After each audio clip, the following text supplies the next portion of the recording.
దేవునికి స్తోత్రం. హల్లెలూయా. దేవునికి స్తోత్రం. అగాపే సంపూర్ణ సువార్త సహవాస కేంద్ర సంఘం కేపీహెచ్బి కాలనీలో కేంద్ర సంఘం యొక్క మహిళా సమాజం వారికి, ఉమెన్స్ ప్రేయర్ ఫెలోషిప్ వారికి నూతన సంవత్సర శుభాకాంక్షలు. It's a very happy day, happy occasion. మనం ఈ సంవత్సరంలో రెండవ దినమే మొదటి గురువారం అయింది. చాలా సంతోషం. సో న్యూ ఇయర్ సర్వీస్ తర్వాత మన సంఘ కార్యక్రమాల్లో మొట్టమొదటిది ఇదే, స్త్రీల సమాజ కూటమి. కనుక నేను చాలా ఆనందిస్తున్నాను. ఒక ప్రార్థనా సహవాసంలో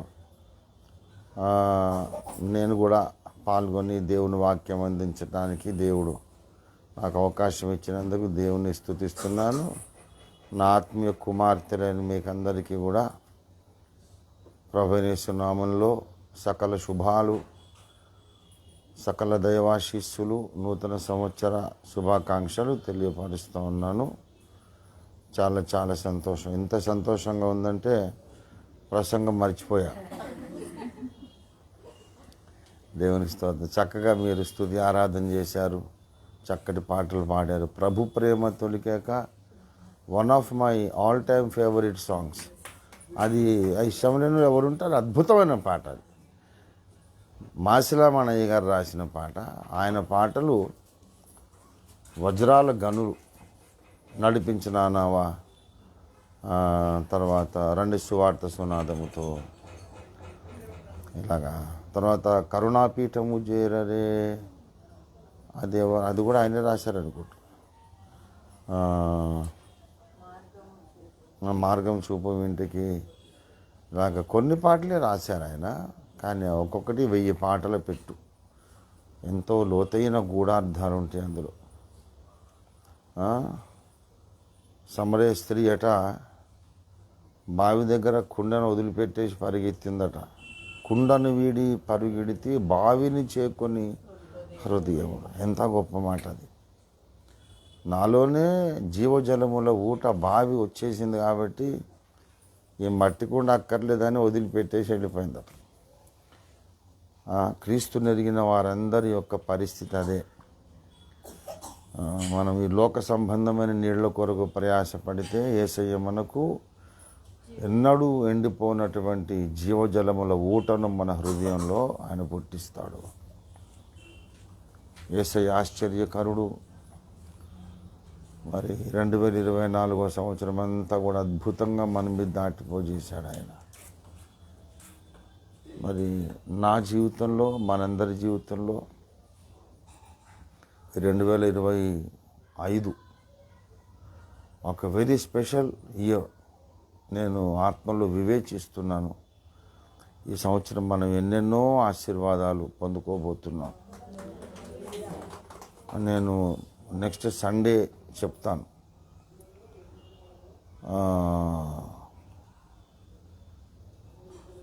ప్రతి సంవత్సరము వాచ్ నైట్ సర్వీస్లో కానీ, మళ్ళీ కొత్త సంవత్సర ఆరాధనలో కానీ, వాచ్ నైట్ సర్వీస్లోనే మళ్ళీ కొత్త సంవత్సరం ప్రవేశించగానే వాక్యం చెప్తాను కదా, అప్పుడు కానీ, తెల్లారినాక కొత్త సంవత్సర ఆరాధనలో కానీ నేను అందరినీ wish you happy new year అని చెబుతున్నా కూడా నాకు ఎలాగో ఉండేదంటే, ఒక పెద్ద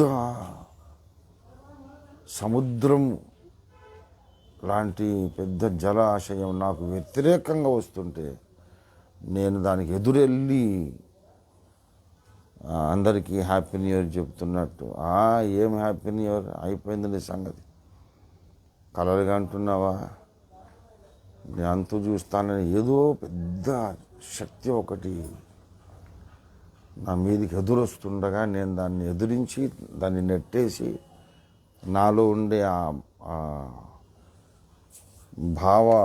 భావజాలపు తుఫాన్, ఆ తుఫాన్ అంతా నేను అణిచివేసి కంట్రోల్ చేసుకొని అతి కష్టం మీద ప్రశాంతత అట్లా తెచ్చుకొని అందరినీ గ్రీట్ చేసి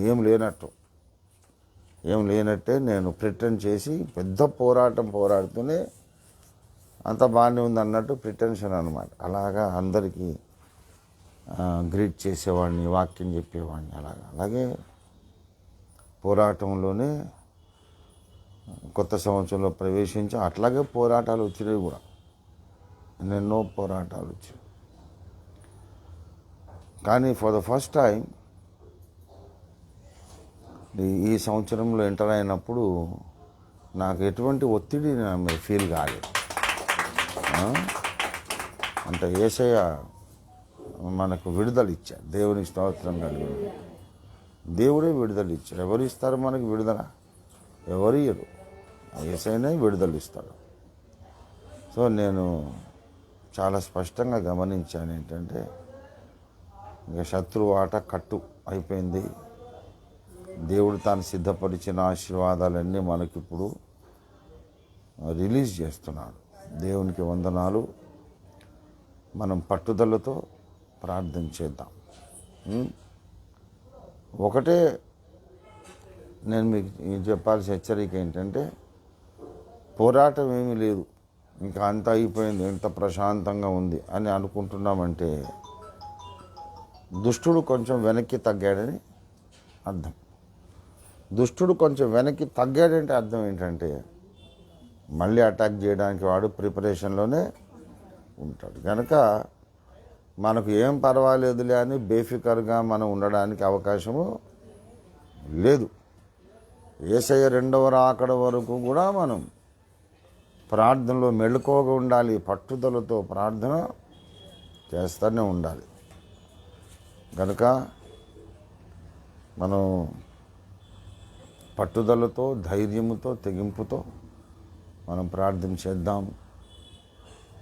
మనకు కొత్త యుద్ధాలు, కొత్త సవాళ్ళు మన కొరకు ఉన్నాయి. అంటే దానికి అర్థం ఏంటంటే కొత్త విజయాలు ఉన్నాయని అర్థం, కొత్త ఆశీర్వాదాలు ఉన్నాయని అర్థం. క్రైస్తవుని జీవితమే ఒక యుద్ధము, ఒక పోరాటము. మనం పోరాడేది శరీరులతో కాదు. మొత్తం మీద ఎవరితోనో ఒకరితోనో అయితే పోరాటం మీద చేస్తున్నాం. మంచిది. మనము దేవుని పరిశుద్ధ వాక్యంలో నుండి క్లుప్తముగా వాక్య సందేశాన్ని పొందుకొని తర్వాత ప్రార్థనలోకి ప్రవేశిద్దాం.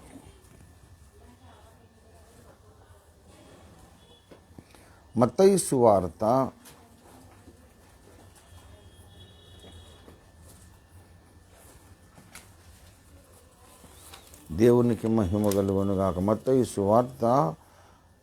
4వ అధ్యాయము 19వ వచనం. ఆయన, నా వెంబడి రండి, నేను మిమ్మును మనుషులను బట్టు జాలరులనుగా చేతునని వారితో చెప్పెను. వెంటనే వారు తమ వలలు విడిచిపెట్టి ఆయనను వెంబడించిరి. చిన్న మాట ప్రార్థన చేద్దాం. హల్లెలూయా, హల్లెలూయా, హల్లెలూయా. ప్రేమ కలిగిన మా మహాపరిశుద్ధ తండ్రి, జీవాధిపతి అయిన మా మిక్కిలి గొప్ప దేవానికి స్తోత్రాలు. 2025వ సంవత్సరంలో ఒక న్యూ ఇయర్లో మమ్మల్ని అందరినీ ప్రవేశపెట్టి అగాపే సంపూర్ణ సువార్త కేంద్ర సంఘం, ఓఫిర్ మినిస్ట్రీస్ ఒక కేంద్ర సంఘం, కుకట్పల్లి హౌసింగ్ కాలనీలో ఉన్నటువంటి కేంద్ర సంఘం యొక్క మహిళా ప్రార్థనా సమాజ కూటములో మొట్టమొదటి గురువారం, మొట్టమొదటి విమెన్స్ ప్రేయర్ ఫెలోషిప్ మీటింగ్లోనైనా మేమందరం కూడుకొని నీ వాక్యం పంచుకొని మీ సన్నిధులు విజ్ఞాపనములు చేయడానికి మీరు కృపనిచ్చినందుకు ఆయనకి స్తోత్రం చెల్లిస్తున్నాం తండ్రి. పరిశుద్ధ రాజానికి స్తోత్రాలు. మీరు మాతో మాట్లాడండి. చదవబడ్డ లేఖన భాగము కొరకు నీకు స్తోత్రాలు. నీ చిత్తమును మాకు బయలుపరచండి, మీ సత్యమును మాకు తెలియపరచండి. నీ మార్గంలో నడవడానికి మాకు సహాయం చేయండి. నీవు కోరిన ప్రకారం నీకు నచ్చినట్లుగా ప్రార్థించడం కూడా మీరు మాకు సహాయం చేయండి ప్రభు. ఇప్పుడు నీ దాసుడు ఒట్టివాడే, మేమందరం విద్యార్థులమే, మీరే ఉపదేశకులై ఉండి నాతో మాతో అందరితోనూ మాట్లాడమని యేసు అద్భుత నామంలో స్తుతించి ప్రార్థిస్తున్నాం తండ్రి. ఆమేన్, ఆమేన్.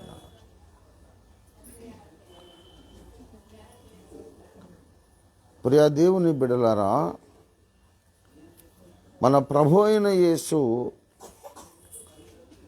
ఈ భూమి మీద ఆయన తన పరిచర్యను ప్రారంభించినప్పుడు మొట్టమొదట కొంతమంది శిష్యులను ఏర్పాటు చేసుకున్నాడు.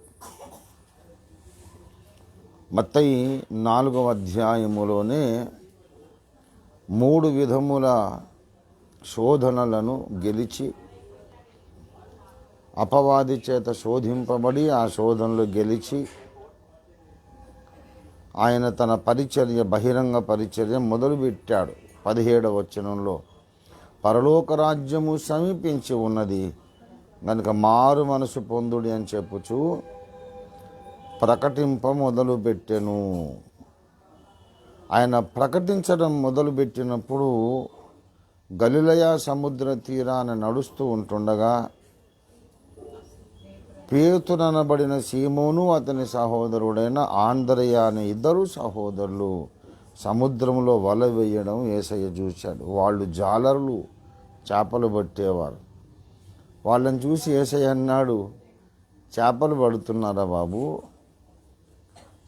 ఈ చేపలు పట్టడం కాదులే కానీ మనుషులను బట్టే జాలరులుగా మిమ్మల్ని చేస్తాను, నన్ను వెంబడించండి అన్నారు. యేసయ్య ఎవరికి అర్థమైన భాషలో వాళ్ళతో మాట్లాడతాడు. ఎవరికి అర్థమయ్యే ఉపమానాలను వాళ్ళ కొరకు వాడుతాడు. నన్ను వెంబడించండి అని చెబుతూ వీళ్ళకు చేపలు పట్టడం అంటే ఇష్టం. చేపలు పట్టడమే వాళ్ళకి తెలిసిన విద్య, వాళ్లకు తెలిసిన ప్రపంచమే అది. వల విసరాలి, చేపలు పట్టాలి, ఇంకా వేరే లోకం తెలియదు పాపం. మరి నన్ను వెంబడించండి అంటే నేను వెంబడిస్తే మాకేమొస్తుంది? ఇక్కడ చేపలు పట్టుకుంటున్నాము, నేను వెంబడిస్తే మాకేం లాభం అయ్యా అనే ప్రశ్న వాళ్ళ మనసులో ఉంటుంది. కాబట్టి చేపల బదులు మనుషులను పెడతారులే రండి అంటే మనుషులనే సంపాదించుకుంటామన్నమాట. బాగానే ఉందని ఆయన్ని వెంబడించారు. అలాగా ఒక 12 మందిని ఆయన ఏర్పాటు చేసుకున్నాడు. ఒకరి వెంట ఒకరు ఆయనను, మొత్తం 12 మంది తయారయ్యారు.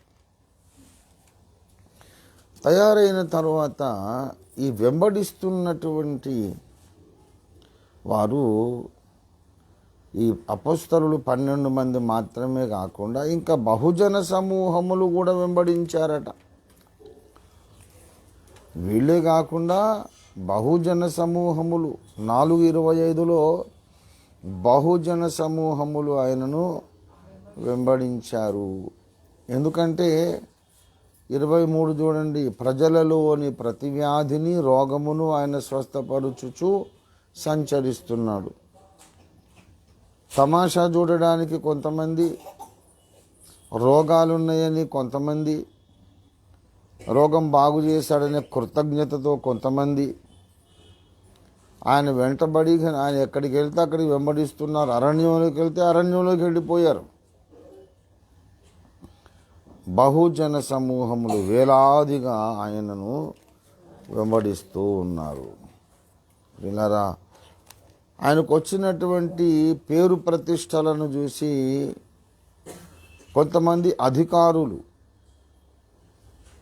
ధర్మశాస్త్ర పండితులు వాళ్ళు కూడా వచ్చారు. ఒక శాస్త్రి ఒక ఆయన వచ్చాడు. అంటే ధర్మశాస్త్రమును చేతి రాతతో వ్రాసి ప్రతులు తయారు చేసే వాళ్ళను శాస్త్రులు అంటారు. అప్పుడు ప్రింటింగ్ మెషిన్ లేదు కాబట్టి బైబిల్ కొత్త ప్రతి కావాలంటే చూసి రాయాల్సిందే, రాత ప్రతిలో ఉంటాయి. అట్లా రాసే వాళ్ళను శాస్త్రులు అంటారు అన్నమాట. అట్లాంటి శాస్త్రి ఒక ఆయన వచ్చాడు. మత్తయి సువార్త 8వ అధ్యాయము 19వ వచనం. అంతటా ఒక శాస్త్రి వచ్చి, బోధకుడా బోధకుడా, నీవెక్కడికి వెళ్ళినను నీ వెంట వచ్చేదను. ఎందుకు అంటే ఈయనలో ఉన్నటువంటి జ్ఞానము, అధికారము, శక్తి వాళ్ళకు చాలా ఆశ్చర్యం కలిగించింది. యేసు ప్రభు బోధించినట్టుగా ఇంకా ఎవరు ఎన్నడూ ఇంతకుముందు బోధించలేదు. చాలా సింపుల్గా మాట్లాడతాడు, అధికారము గలవానిగా మాట్లాడతాడు. లోతైన మర్మాలు, సరళమైన భాషలు అందరికీ అర్థమయ్యేటట్టు చెప్పేస్తాడు. 7వ అధ్యాయము 28 చూడండి. యేసు ఈ మాటలు చెప్పి ముగించినప్పుడు జనసమూహములు ఆయన బోధకు ఆశ్చర్యపడుచుండి, ఏలయనగా ఆయన వారి శాస్త్రుల వలె గాక అధికారము గలవాని వలె వారికి బోధించను. శాస్త్రులు కూడా బోధిస్తారని అర్థం. శాస్త్రులు కూడా బోధిస్తారు, కానీ వాళ్ళే భయంగా బోధిస్తారు. ఏమో ఇలా చెప్తే ఏమనుకుంటారో, ఇలా చెప్పొచ్చునో లేదో, ఇలా చెబితే నా వెనక ఎవడు ఉండడేమో, ఎవడు వెంబడించడేమో, జనం కొడతారో తిడతారో అని వీడు భయంగా మాట్లాడుతుంటారు. కానీ యేసు అలా కాదు. అరే ఉంటే ఉండండి, పోతే పొండిరా, ఇది సత్యం, మీరు ఏమనుకుంటారో దాంతో నాకు నిమిత్తం లేదు, ఇది సత్యం అని ఆయన అధికారము గలవాని వలె బోధించాడు. జనాలు గమనించేశారు. మనకున్నటువంటి యూదామత బోధకులలాగా ఈయన లేడు. శాస్త్రులు బోధించినట్టు బోధించట్లేదు. కనుక ఈయన గొప్ప జ్ఞాని, యేసయ్య గొప్ప జ్ఞాని అని ప్రజలు గ్రహించి ఆశ్చర్యపడ్డారు. ఆ శాస్త్రుల్లో ఒకడు కూడా ఈయన నాకంటే హయ్యర్ ప్లేస్లో ఉన్నాడు, నాకంటే ఉన్నత స్థాయిలో ఉండి వాక్యాన్ని బోధిస్తున్నాడు. వాస్తవానికి ఈయన చదువుకోలేదు, అసలు బడికే పోలేదు. మరి చదువుకోలేని అతనికి ఈ పాండిత్యం ఎక్కడిది? ఆయన విజ్ఞాన గనిలాగా మాట్లాడుతున్నాడు.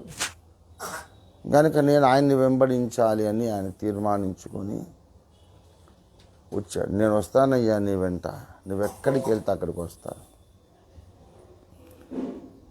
ఈ విధంగా 3 రకాలుగా ఆయన్ని వెంబడించిన వాళ్ళు ఉన్నారు. ఆయన పిలిచినందుకు వెంబడించిన వాళ్ళు కొంతమంది, ఆయన అద్భుతములు చేస్తున్నాడు కనుక వెంబడించిన వాళ్ళు కొంతమంది, మరి కొంతమంది ఆయన జ్ఞానము చేత ఆకర్షించబడి ఆయన వెంటబడ్డ వాళ్ళు కొంతమంది. మొత్తం మీద యేసయ్య అంటే పెద్ద సంచలనం. ఆయన ఎక్కడ ఒంటరిగా ఉండడానికి అవకాశం లేదు, రహస్యంగా ఉండడానికి అవకాశము లేదు. ఆయన్ని ముట్టుకొని కొంతమంది స్వస్థత పొందుతున్నారు, బయటికి వెళ్ళి అందరికీ చెప్తున్నారు. ఎక్కడ దాక్కున్నా సరే అక్కడ యేసయ్య ఉన్నాడు అని ఆ పరిసరాల్లో మొత్తం వార్త గుప్పమని వ్యాపిస్తూ ఉంది. మరి యేసును ఈ వెంబడించడం అనేది అందరూ వెంబడిస్తున్నారు, కానీ దానివల్ల ప్రయోజనము ఏమిటి? ఎవరు ప్రయోజనం పొందారు? యేసయ్య ఆశించినట్లుగా ఎవరైనా వెంబడిస్తున్నారా? యేసుకు కావలసింది ఊరికే ఆయన వెంట నడవడము, పెట్టే రొట్టె ముక్కలు తినడం, ఆయన చెప్పే మాటలు వింటూ ఉండడమే కాదు. కానీ యేసును వెంబడించడం అంటే దానికి నిత్యత్వంలో కూడా ప్రయోజనం ఉంటుంది. యేసును సరైన విధంగా మనం వెంబడిస్తే మన వలన ఈ సమాజానికి మేలు కలుగుతుంది. యేసును సరైన విధంగా మనం వెంబడిస్తే మన ద్వారా దేవుని ప్రణాళిక భూమి మీద జరుగుతుంది. యేసును సరైన విధంగా మనం వెంబడిస్తే మన వలన ప్రజలందరూ ఆశీర్వదించబడతారు. ఊరికే ఆయన వెంట వెళ్ళి అడవిలో కూర్చొని రొట్టెలు పెడితే తినడం కాదు, ఎవరికేమి లాభం? కానీ వెంబడించడం అందరిని చూసి అరే ఇట్లా కాదురా, నన్ను వెంబడించాలంటే కొన్ని అర్హతలు ఉండాలని చెప్పడం మొదలుపెట్టాడు ఆయన. తను వెంబడించాల్సిన విధానం ఉన్నది, వెంబడించాల్సిన పద్ధతి ఉన్నది అని చెప్పడం మొదలుపెట్టాడు. ఊరికే పొలోమని మందకు మంద నా వెంటబడడం కాదు, నన్ను వెంబడించాలంటే, దానివల్ల ప్రయోజనం ఉండాలంటే, దైవ ప్రణాళిక నెరవేరాలంటే, నీకు నిత్యత్వంలో గొప్ప బహుమానం రావాలంటే ఎలా వెంబడించాలి అంటే ఇదిగో ఇలా వెంబడించాలి. కొంతమందిని అయితే డిస్కరేజ్ కూడా చేశాడు. వద్దులేరా బాబు, నువ్వు నాకు అవసరం లేదులే అది. ఈ శాస్త్రిని అలాగే అన్నాడు. ఈ 8వ అధ్యాయము 8:20 చూడండి. అందుకు యేసు, నక్కలకు బొరియలును ఆకాశ పక్షులకు నివాసములను కలవు, కానీ మనుష్య కుమారునికి తలవాల్చుకొనుటకైనను స్థలము లేదని అతనితో చెప్పాడు.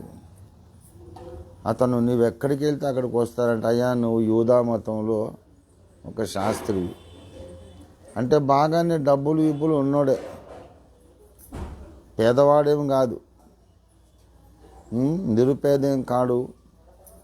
ఆయన్ని సమాజం అంతా గౌరవిస్తారు, ఒక ఇల్లు వాకిలి అంతా ఉంటుంది.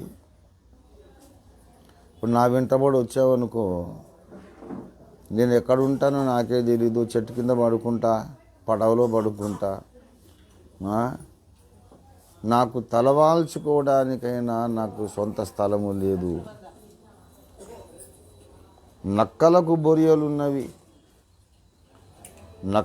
బొరియలున్నవి, ఆకాశ పక్షులకు గూళ్ళున్నవి. అంటే ఆ మాత్రమైనా లేదు. ఈ రోజంతా నేను పరిచయం చేసినాక రాత్రి ఎక్కడ పడుకుంటానో నాకే తెలియదు. పక్షైనా తన గూటికి తాను వస్తుంది, తాను కట్టుకున్న గూడు ఉంటుంది, అక్కడికి వచ్చేస్తుంది.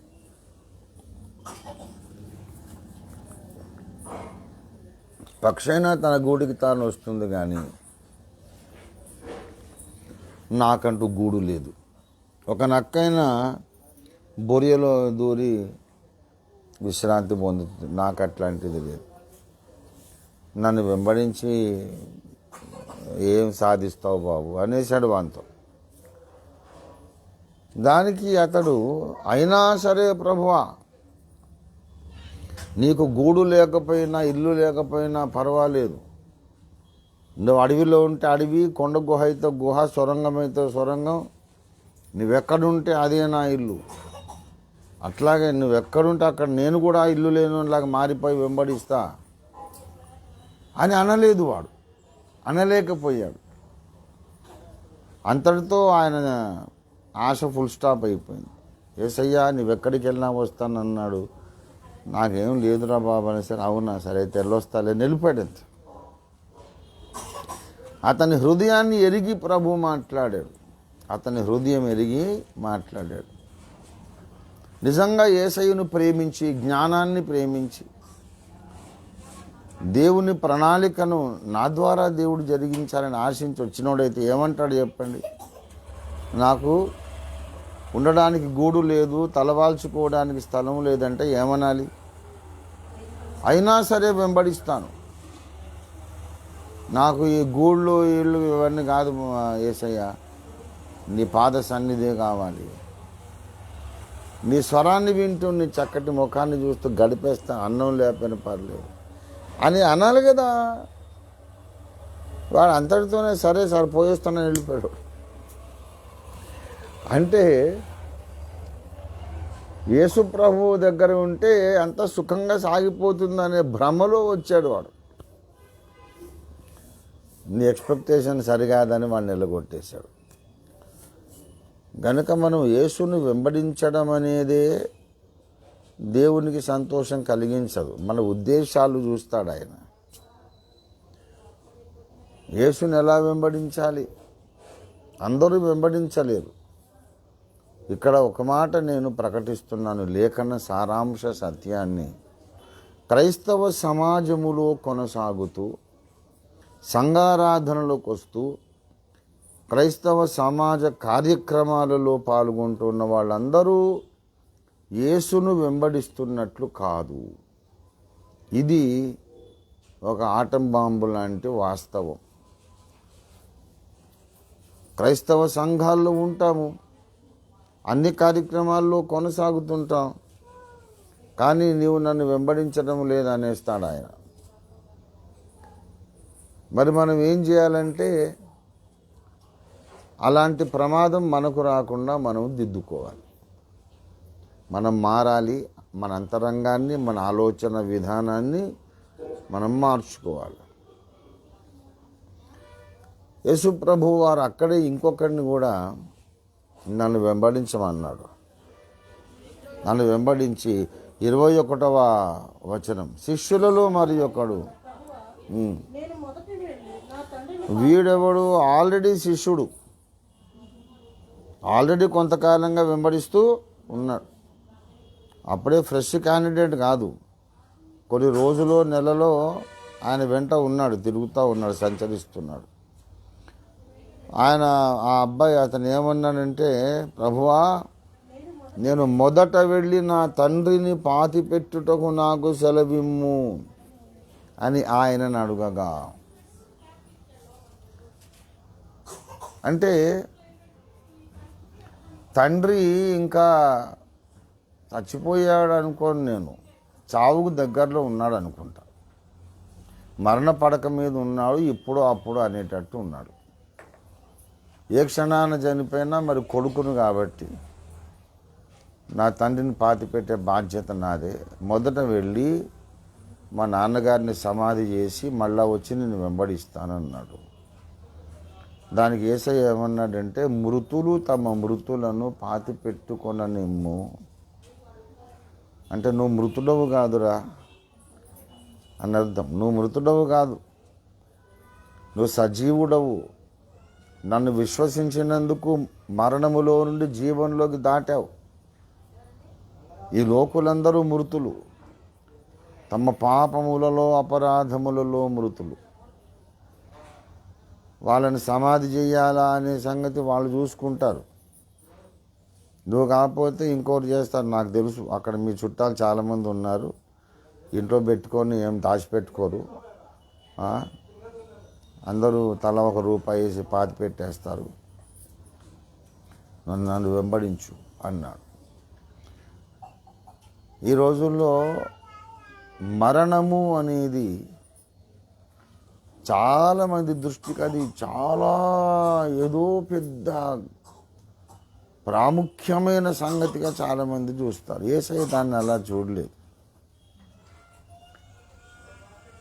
నాకు చిన్నప్పటి నుంచి కూడా అదే దృష్టి, యేసయ్య దృష్టి. ఎందుకో మరి నాకు తెలియదు, దేవుడు నన్ను అలా చెక్కాడేమో, అంతకంటే వేరే వివరణ లేదు. ఎవరన్నా చనిపోయారు అంటే మరి వెంటనే వెళ్ళాలి, చూడాలి. ఎందుకంటే ఆఖరి చూపు చూడాలంట. అది ఏంటో నాకు అర్థం కాదు. ఆఖరి చూపు ఏంది? క్రైస్తవులు కూడా తెలివి లేని మాటలు, బుద్ధి లేని మాటలు, వాక్య వ్యతిరేకమైన మాటలు, చెత్త మాటలు చాలా మాట్లాడుతుంటారు. నాకే ఇంత కోపం వస్తుంది. దేవునికి ఎలాగ ఉంటుంది? మీరు క్రైస్తవులా? ఏంది ఆఖరి చూపు ఏంటిది? ఆఖరి చూపు ఉండదు క్రైస్తవులకు. ఆఖరి చూపు ఉంటుందా? ఒక భక్తుడు రక్షణ పొంది దేవుని సేవలో, దేవుని యొక్క పనిలో తన జీవితాన్ని ధారపోసిన ఒక భక్తుడు చనిపోయాడు అనుకో, చనిపోతే మళ్ళీ రాడా? వస్తాడుగా. అది అన్యులు చెప్పుకునే మాట. దేవుని ఎరుగని వాళ్ళు, రక్షణ లేని వాళ్ళు, అన్యులు ఆఖరి చూపు చూడాలి అంట. ఎందుకు? వాళ్ళకు పునరుత్థానము లేదు. ఇదే శరీరముతో, ఇదే ఆకారముతో, ఇదే జ్ఞాపకాలతో ఈ మనిషిని మళ్ళీ చూస్తామనేది వాళ్లకు నమ్మకం లేదు. చూడము అనే నమ్మకం ఉంది, కన్ఫర్మేషన్. వెళ్ళిపోయిన మనిషి ఇదే ఆకారం, ఇదే అనుబంధాలు, జ్ఞాపకాలు, ఇదే ఫీలింగ్స్తో సేమ్ పర్సన్ మనకు మళ్ళీ ఎప్పటికీ దొరకడు. ఎందుకు? వాని కర్మను బట్టి వాడు కుక్క అయి పుడతాడో తెలియదు, నక్క అయి పుడతాడో తెలియదు, పిల్లో బెల్లో తొండనో ఏమవుతాడో తెలియదు, ఎప్పటికో తెలియదు. కనుక సేమ్ పర్సన్ అనేది మనం ఎప్పటికీ చూడము అని వాళ్ళ నమ్మకం. కనుక ఈ ఆకారాన్ని మనం ఇప్పుడు లాస్ట్ టైము ఆఖరిసారి చూస్తున్నాం. అది దేవుని ఎరుగని అన్యుల యొక్క నమ్మకం. కానీ మన నమ్మకం ఏంటి? అదే మనిషిని అదే ఆకారంతో, అదే రూపంలో, మహిమ శరీరంతో, అక్షయ శరీరంతో 100% కాదు 1000% మళ్ళీ మనం చూస్తాం. మన దగ్గర నుంచి వెళ్ళిపోయిన వాళ్ళు అందరూ మళ్ళీ మన దగ్గరికి వస్తారు. అందరూ వస్తారు. చివరి చూపు అనేది లేదు. ఎవరు అనకండి ఆ మాట, ఓఫిరిస్టులు అనకండి. నో చివరి చూపు. బొంబాయికి పోయినోడు మళ్ళీ వచ్చి కనబడతాడు. అలాగే మరణించినోడు మళ్ళీ వచ్చి కనబడతారు. పద్మమ్మ మన దగ్గర నుంచి వెళ్ళిపోయింది, సేమ్ పద్మమ్మ మళ్ళీ వస్తుంది. కాకపోతే ఆ శరీరం ఇంకా సుపీరియర్ శరీరం. ఆ శరీరాన్ని ఇట్లా కోసినా సరే ఏం కాదు. ఆ శరీరానికి ఆకలి దప్పకుండదు, మళ్ళీ చావు ఉండదు. అక్షయత కలిగినటువంటి శరీరంతో పద్మమ్మ మళ్ళీ మన దగ్గర సేమ్. అందరు మీరు గుర్తుపట్టు, అక్క బాగున్నావా కానీ పరిగెడతారు. అప్పుడు మీకు కూడా మహిమ శరీరాలు ఉంటాయి. తర్వాత మనము యుగ యుగాలు సదాకాలము యేసయ్యతో కూడా ఉంటాము. క్రైస్తవ సమాజం నమ్ముతుందా ఇది? ఎవరు నమ్ముతున్నారండి? నాకైతే 100కి ఒక్కడు కూడా కనపడలేదు. ఒక్కడు కూడా కనపడలేదు. మృతులను గూర్చి మీరు నిద్రించుచున్న వారిని గూర్చి మీకు తెలియకుండుట నాకు ఇష్టం లేదన్నాడు. ఏమండి? మరణించిన వాళ్ళు, రక్షణ పొందిన వాళ్ళైతే ఎక్కడున్నారు? 3వ ఆకాశములో పరదైసులో ఉన్నారు. ఎవరు నమ్ముతున్నారు? క్రైస్తవులు. 2వ కొరింథీ 5:8 ఇట్లు మనము ఈ దేహమును విడిచిపెట్టి ప్రభువునొద్ద నివసించుటకు ఇష్టపడుచున్నాం. 2వ కొరింథీ 5:8 చూడండి.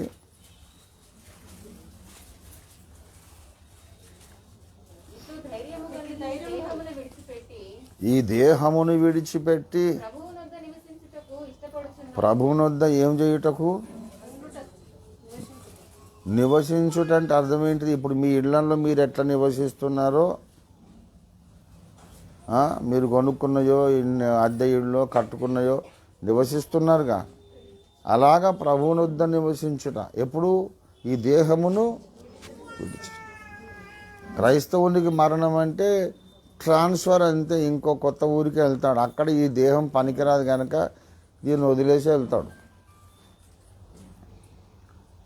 కాబట్టి రక్షణ పొందని వాళ్ళందరూ, దేవునితో సమాధాన పడకుండా చచ్చిపోయిన వాళ్ళందరూ ఎక్కడున్నారు అంటే ధనవంతుని పక్కన అగ్నిగుండంలో కాలుతూ ఉన్నారు.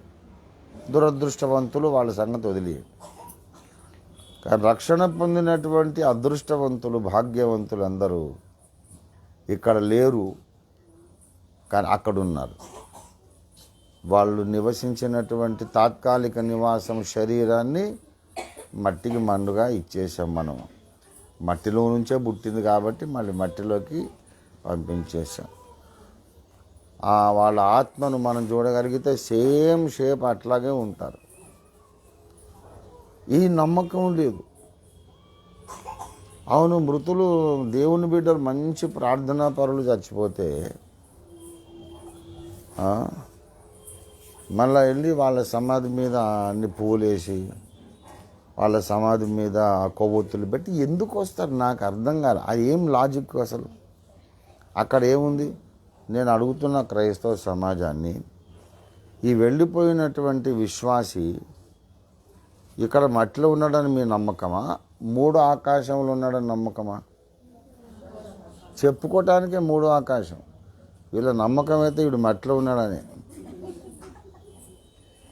అందుకే కదా అక్కడ పోయి కొవ్వొత్తులు పెట్టడం, అక్కడ పోయి పూలేయడం. సిద్ధాంతరీత్యా మాత్రం ఎక్కడున్నాడంటే మూడో ఆకాశం. కానీ మన నమ్మకం మాత్రం బొందలో ఉన్నాడని.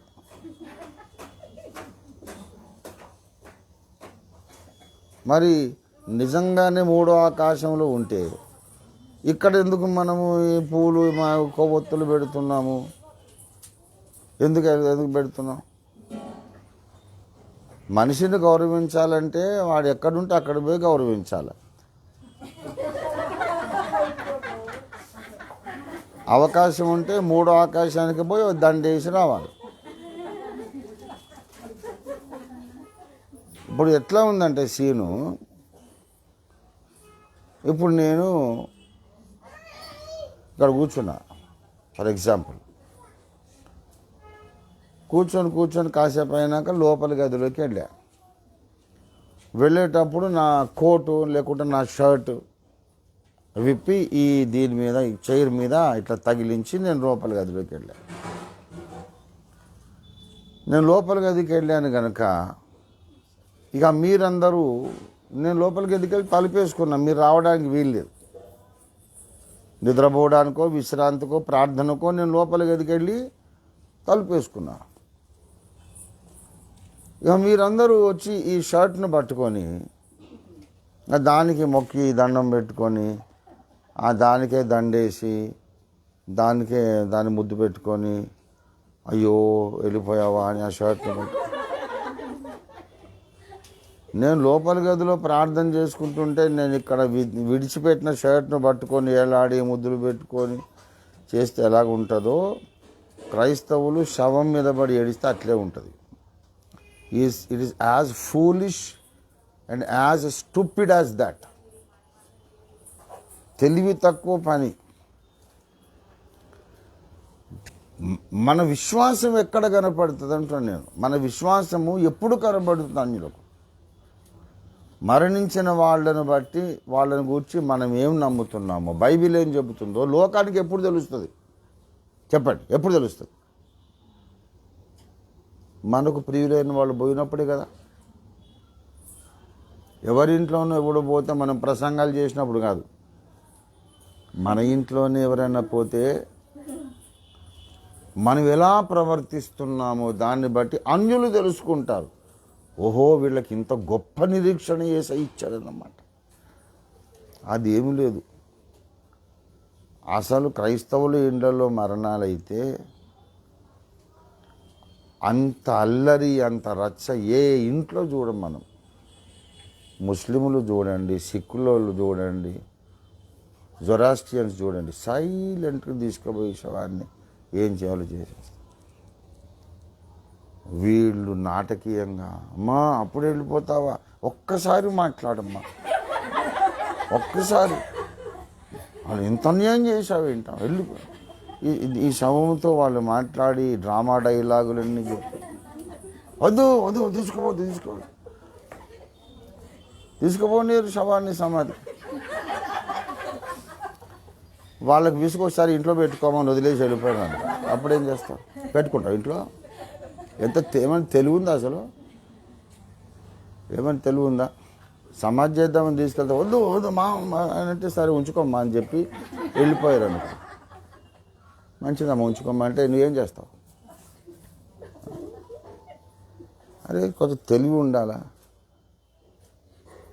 మనల్ని ఏదో కులం లేనోళ్ళు, తెలివి లేనోళ్ళు, జాతి తక్కువ అని అందరు అంటున్నారని అంటే మన ప్రవర్తన కూడా కొంచెం హుందాగా ఉండాల.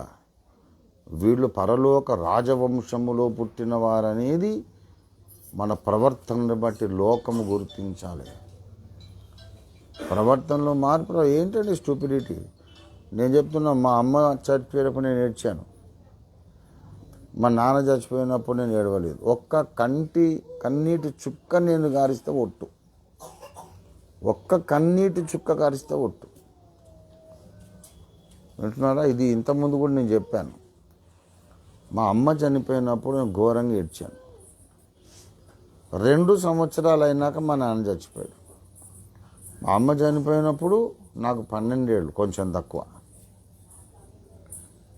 నాన్న చనిపోయినప్పుడు 14 ఏళ్ళు. ఒక్క సింగిల్ కన్నీటి బొట్టు కాలిస్తే ఒట్టు నో. పెద్దలు అనుకున్నారు బాబు షాక్ తిన్నాడు, ఏదన్నా అయిపోతాడేమో, లోపల దుఃఖం పెట్టుకొని ఏదన్నా చేసుకుంటాడేమో తనకు తాను అని. ఏం లేదు, లోపలికి వెళ్ళి హ్యాపీగా పడుకున్నాను. టైం వచ్చినప్పుడు చెప్పండి, చేసేద్దాం. మా మేనత్తలు పిన్నులు అందరూ వస్తున్నారు, ఏడుస్తున్నారు. ఆ పెట్టె మీద పడి నేను సైలెంట్గా చూస్తున్నా, ఏం మాట్లాడలే. మా చిన్నమ్మ అడిగింది, ఏంట్రా నేను చూస్తే మాకు అనుమానంగా ఉంది, భయంగా ఉంది, నువ్వు ఏడవట్లేదేంట్రా, ఏమనుకుంటున్నావు అసలు నువ్వు లోపల, భయంగా ఉంది, అనుమానంగా ఉంది ఏంట్రా అని అడిగింది. నేను నవ్వాను. ఎందుకు చిన్నమ్మ, ఎందుకు భయపడుతున్నారు? భయపడొద్దు, నేనేం అంత వీక్ మైండ్ కాదు, నాకు సత్యం అర్థమైంది, అందుకే నేను ఏడవట్లేదు. ఏమర్థమైంది నా సత్యం అంటే, అమ్మ చనిపోయినప్పుడు ఘోరంగా ఏడ్చాను. అమ్మ లేవలేదు, మళ్ళీ రాలేదు. 2 సంవత్సరాలు ఇప్పటికీ రాలేదు. ఇప్పుడు నాన్న చనిపోయాడు, ఏడుస్తూ కూడా లేవడు. ప్రయోజనం లేని పని ఎందుకు చేయడం? ఏడవటం వల్ల అమ్మ లేస్తుందంటే ఏడుద్దాం, కానీ ఆ దుఃఖం భరించాల్సిందే. ఇప్పుడు లేవలేదు అనేది ఎంత సత్యమో, యేసయ్య మళ్ళీ వచ్చినప్పుడు లేస్తారనేది కూడా అంతే సత్యం. ఒక టైం టేబుల్ పెట్టాడు దేవుడు. యేసు 2వ రాకడలో వీళ్ళందరూ లేస్తారు. ఈ లోపల మనం ఎంత ఏడిసినా సరే ముందు లేవరు. కాబట్టి నేను ఏడవద్దని తీర్మానించుకున్నా. జరగవలసిన ధర్మం ఇది, జరిగిపోతుంది, మట్టికి మన్ను చేసేద్దాం అని చెప్పినప్పుడు నాకు 14 సంవత్సరాలు. ఇప్పుడు 50 ఏళ్ళు వచ్చినా 60 ఏళ్ళు వచ్చినా క్రైస్తవులలో ఆ జ్ఞానం నేను చూడడం లేదు. ఆ పెట్టె మీద పడి బోరమని, నాన్న వెళ్ళిపోయావా, వద్దు వెళ్ళొద్దు నాన్న, ఒక్కసారి మాట్లాడు నాన్న, ఒక్కసారి సరినని వాడు లేచాడంటే వీడు డామని చచ్చూరుకుంటాడు. ఒక్కసారి మాట్లాడంటే ఏంటమ్మా చెప్పన్న లేచాడంట. వీళ్ళకి ఇంకో పెట్టె తయారు చేయాలి. So stupid. నా తండ్రిని పాతి పెట్టుకొని వస్తాను అని అంటే, పాతి పెట్టడానికి బాబు నువ్వు లేకపోయినా అక్కడ ఉన్నోళ్ళు చాలు, నన్ను వెంబడించన్నాడు. యేసుని వెంబడించాలంటే నువ్వు ఈ పనికి మాలిన ఈ శరీర సంబంధమైనటువంటి ఈ బంధకాలు, అర్థం లేనటువంటి ఈ బంధకాలను తెంచుకోవాలి. నువ్వు క్రీస్తు మార్గము, శిలువ మార్గం అంటే ఏంటనుకున్నావు? లోకస్తులలాగానే అన్ని విషయాలు ఆలోచిస్తూ ప్రభువుని వెంబడిస్తావా? మీ మనస్సు మారి నూతన మగుట వలన రూపాంతరము పొందాలి. Not a big deal. అవును, నాన్నగారు చనిపోయారు అనుకోకుండా నేను దూరం ఉన్నాను, అయ్యో చివరి చూపని దక్కలేదు అంట. ఏందిరా స్టూపిడ్ స్టేట్మెంట్ అది. చివరి చూపేంది అంటే ఆయన పోయి ఇంకో నక్క కుక్క పిల్ల పుడతారా? నీ నమ్మకం? Same person will come again. 2వ రాకడలో చివరి చూపైనా దక్కలేదని ఎవ్వరు అనొద్దు. ప్రార్థనలు చేసే వాళ్ళకి, దేవునితో సమాధానం కలిగిన వాళ్ళకి చివరి చూపులు ఉండవు. చాలామంది ఎంతో దూరం ఉంటారు, పరుగున సమాధికి వచ్చేసరికి టైం అయిపోతుంది, పొద్దు గుంకింది, చీకటి అయినాక పెట్టొద్దు, పెట్టేసేయమ్మా అని పెద్దలందరూ బలవంతంగా పెట్టిచ్చేస్తారు. వచ్చేసరికి అయిపోయింది, మళ్ళీ తీసి చూడలేరు. అయ్యో మా నాన్నగారిని ఆఖరి చూపాను దక్కించుకోలేదు.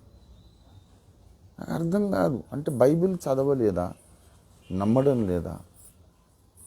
ఆఖరి చూపు అనేది లేదు, మధ్యలో కొంత గ్యాప్ ఉంటుంది. అదే మనిషిని అదే ఇమేజ్లో, అదే అనుభూతులు, అదే ఫీలింగ్స్, అదే ప్రేమ మళ్ళా చూస్తాం మనం. కనుక నువ్వు అతిగా అటాచ్మెంట్స్ ఇవన్నీ నువ్వు మాట్లాడక, సెంటిమెంట్స్ నన్ను వెంబడించన్నాడు. మా నాన్నను సమాధి చేసి వస్తానంటే యేసయ్య ఒప్పుకోలేదు. గుర్తుపెట్టుకోవాలి క్రైస్తవులు. మా నాన్నను సమాధి చేసి వస్తానంటే యేసయ్య ఒప్పుకోలేదు. యేసుని వెంబడించడం అంటే అది. Don't be too much attached to your family also. ఇంకెవరు లేకపోతే అప్పుడు పంపిస్తాడు ఆయన. అక్కడ కొందరు ఉన్నారు, వాళ్ళు ఎవరు తెలుసా? మృతులు. ఎవరు వాళ్ళు? మృతులు. అంటే రక్షణ లేదు, దేవుని గురించిన జ్ఞానము లేదు. వాళ్ళకి ఇదే ఒకటే పని. వాళ్ళు చేయగలిగిందల్లా పాతి పెట్టేది ఒకటే చేయగలరు. కానీ యేసును వెంబడిస్తున్న నీవు అంతకన్నా గొప్ప పనులు చేయగలవు. ఆ మృతులైన వారు పాతి పెట్టడం ఒకటే చేయగలరు. కానీ యేసు శిష్యుడవైన నీవేం చేయగలవు? అనేక మందిని, పాపములలో మృతులైన వారిని రక్షణ సువార్త చెప్పి బ్రతికించగలవు. ఏది శ్రేష్టమైన పని నాకు చెప్పండి? లక్షల మందికి రక్షణ సువార్త చెప్పి వేలాది మందిని రక్షణలోకి తేవడము శ్రేష్టమైన పనే? ఒక శవాన్ని సమాధి చేయడం శ్రేష్టమైన పనే? అంటే ఎంతన్నా ఇది ఫ్యామిలీ అంటే అదే ఉండొద్దని చెప్తున్నాడు ఆయన. అంతగా నీవు అంతరంగములో డిటాచ్ అయితే తప్ప యేసుని వెంబడిస్తున్నట్టు కాదు. అందుకే నేను ఎప్పుడు కూడా, నేనే కాదు, ఒక సంపూర్ణతకు ఎదిగిన బోధకుడు ఎవరైనా సరే, తన ముందు 3 కూర్చున్నారా, 3 లక్షల మంది కూర్చున్నా అసలు పట్టించుకోడు. నంబర్ అస్సలు పట్టించుకోడు ఏ బోధకుడైనా. నాకు ఇంతమంది కావాలి, అంతమంది కావాలని అంటే వానికి ఇంకా బుర్ర వెలగలేదని అర్థం.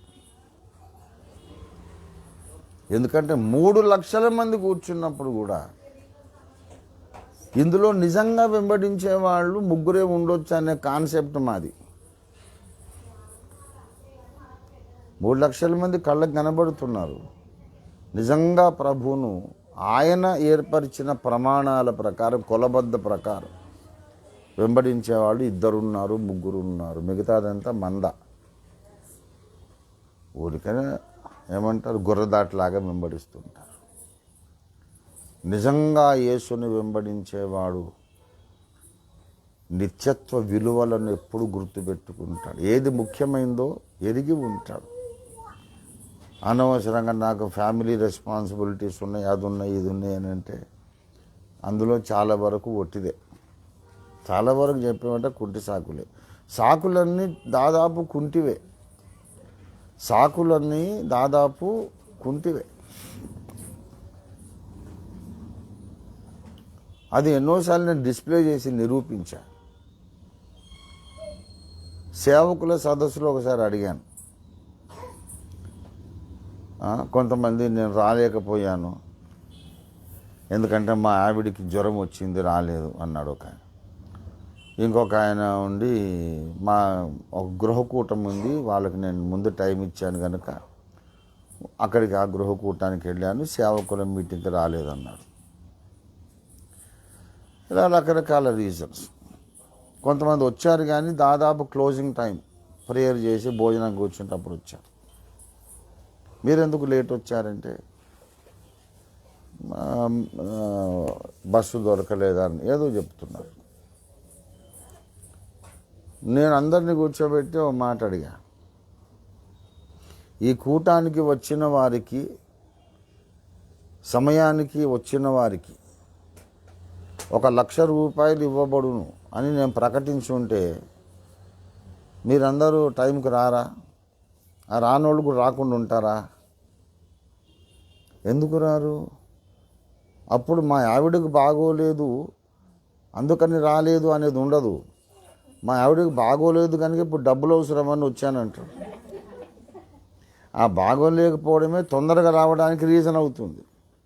అయ్యగారు 1,00,000 ఇస్తానన్నాడు కదా, ఇంకా అర్జెంటుగా రావాలా? ఎంత వేషధారణ! ఇప్పుడు మధ్యలో బస్సు దొరకలేదు, ట్రాఫిక్ జామ్ అయింది, నేను టైంకి రాలేదు అన్నోళ్ళు, టైంకి వచ్చిన వాళ్ళకి 1,00,000 ఇవ్వబడును అంటే వాళ్ళు ఏం చేస్తారు? బస్సు లేకుండా పరిగెత్తి వస్తారు. అసలు రేపు 5 నిమిషాలు లేట్ అయినా సరే మాకు 1,00,000 మిస్ అవుతుందని చెప్పి ముందు రాత్రి వచ్చి ఇక్కడ పండుకుంటాం. దుప్పటి దిండు తెచ్చుకొని పండుకొని పొద్దున్న ఏమన్నా హాజరు సార్ 1,00,000 ఇక్కడ తీసుకురమ్మని అంటారు.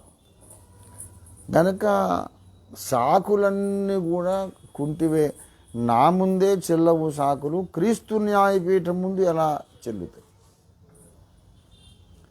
నేను మట్టి పురుగును, నేను నా ముందే సాకులు ఒట్టిగానే ఉఫ్ఫమని ఉదిపడేశారు. అదంతా బక్వాస్, అదంతా ఒట్టిదే. నాకు ఇంట్రెస్ట్ లేదు, డిసిప్లిన్ లేదు, టైం సెన్స్ లేదు, భయం లేదు, టైంలో ఉండాలనే పట్టింపు లేదు.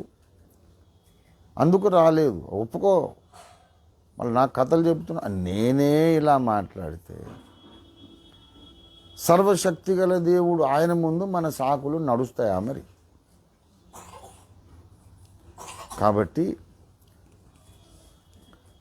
క్రైస్తవ సమాజములో ఉన్నట్టు కొనసాగుతున్నంత మాత్రాన యేసును వెంబడించినట్లు కాదు.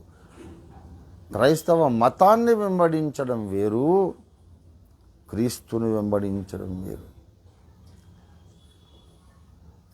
మళ్ళీ చెప్తున్న స్టేట్మెంట్, క్రైస్తవ మతాన్ని వెంబడించడం వేరు, క్రీస్తుని వెంబడించడం వేరు. క్రీస్తుని వెంబడించడం వేరు, ఆయన అడుగుల్లో అడుగేసి నడవడం వేరు. క్రీస్తు అడుగులలో అడుగులు వేసి నడవకుండానే మేము క్రైస్తవులమని చలామణి కావచ్చు. ఆయన అడుగులలో అడుగు వేసి నడవడం అంటే ఏంటో తెలుసా? దేవుని చిత్తము జరిగించడానికి ఏది ఆటంకమో దానికి డిటాచ్ కావడం. ఏమండి, కొత్త సంవత్సర ఆరంభ దినాలలో మీకు హైయెస్ట్ క్రిస్టియన్ టీచింగ్, యేసు ప్రభు యొక్క మార్గంలో ఉన్న ధర్మోపదేశంలో శిఖరాగ్ర స్థాయి ఉపదేశం చెప్తున్నా. ఏదేది దేవుని చిత్తాన్ని జరిగించడానికి మనకు అడ్డంగా ఉందో దాని నుంచి డిటాచ్ కావడం. నువ్వు దేనికి డిటాచ్ గాను, అన్నిటికీ గట్టిగా లంకెలేసుకొని ముడులు పెట్టుకొని కూర్చొని ఉండి నేను ఇట్లా క్రీస్తుని వెంబడిస్తాను అనేది వేషధారణ, హిపోక్రసీ. నేను ఏమన్నాను ఇప్పుడు? క్రీస్తుని వెంబడించడం అంటే డిటాచ్మెంట్, కట్ ఆఫ్. ఎందుకు తెలుసా? యేసు ప్రభు వారు తనకు అతి ప్రియమైనటువంటి 2 స్థానాలకు డిటాచ్ అయితేనే నీకు నాకు రక్షణ వచ్చింది. పురుషుడు తన తండ్రిని తన తల్లిని విడిచి తన భార్యను హత్తుకొనును, ఈ మర్మము గొప్పది. అయితే నేను క్రీస్తును గూర్చి ఆయన సంఘమును గూర్చి చెప్పుచున్నానన్నాడు కదా. ఎఫ్ఎస్సి పత్రిక 5వ అధ్యాయంలో ఉన్నటువంటి విషయం అది. ఎఫ్ఎస్సి 5వ అధ్యాయము 31వ వచనం. 31. ఈ హేతువు చేత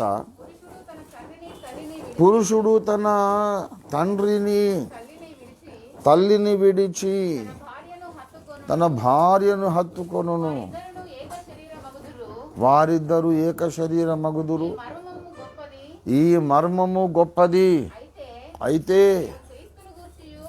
నేను క్రీస్తును గూర్చియు.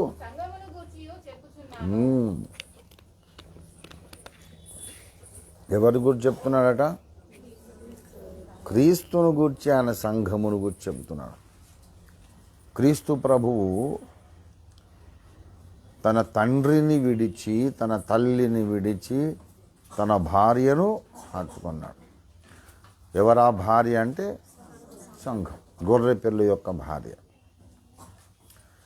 నిన్ను నన్ను హత్తుకోవడానికి మొదట ఎవరిని వదిలాడు ఆయన? తండ్రిని విడిచి. అంతకుముందు ఎక్కడుండేవాడు? తండ్రి రొమ్మున ఉన్న ఏకైక కుమారుడు, జనితైక కుమారుడే ఆయనను మనకు బయలుపరిచాడు కదా. ఆయన ఎక్కడి నుంచి వచ్చాడు? యోహాను సువార్త 1వ అధ్యాయము 18వ వచనం. యోహాను 1:18.